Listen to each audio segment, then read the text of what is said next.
In 2016, drones began becoming popularized by YouTubers like Casey Neistat and Peter McKinnon, taking cinematic footage to a new level. As the demand for drones exploded, so did the market. Drones are a fantastic piece of equipment that spice up both vlogs and short films.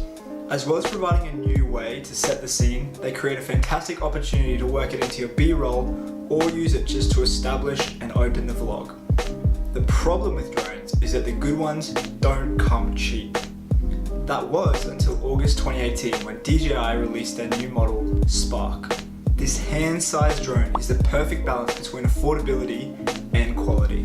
The footage that comes out of this $500 drone looks incredible. And with perfect precision and return to home features, you don't have to worry about flying this drone in risky and hard to reach places.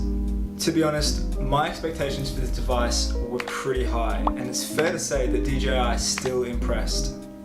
With a whole bunch of features that I still haven't tested, this device is packed with technology. From image tracking software to hands-free flying, the DJI Spark doesn't sacrifice much.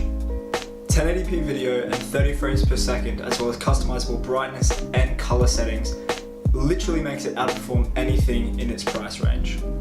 So, the big question, what is the catch? There are 4 main sacrifices that were made when they created the DJI Spark. 1 is image stabilization, 2 is its flight time, 3 is the drone's speed, and 4 is the drone's range, all compared to more expensive models. Although these do sound like a lot of red flags, it's definitely not as bad as it sounds. The 2-axis gimbal is more than enough as far as image stabilization goes. Personally, I have never had shaky footage when filming with this drone. The flight time of 15 minutes definitely leaves something to be desired, and a spare battery is almost a must-have. This will add an extra $60 to your purchase, but with its small form factor and its really affordable price, it's 2 sacrifices that I can justify in my head. The DJI Spark is capped out at 50 kilometers an hour in its sports mode. Although this is fast, it is noted that it's slower than its brothers. I still think this is more than fast enough, but compared to its more expensive siblings, it is lower. However, this is a perfect speed to zip around and line up the shots that you want to get in its 15-minute battery life. Finally, and possibly the biggest one, is the drone's range. It's advertised 500 meters high and 5 kilometers wide is a bit of an exaggeration. To be fair, my drone seems to have no problem with handling the 500 meters high. However, the 5 kilometer radius is something it particularly struggles with. In suburbia, I struggle to get further than 500 meters away from where I take off.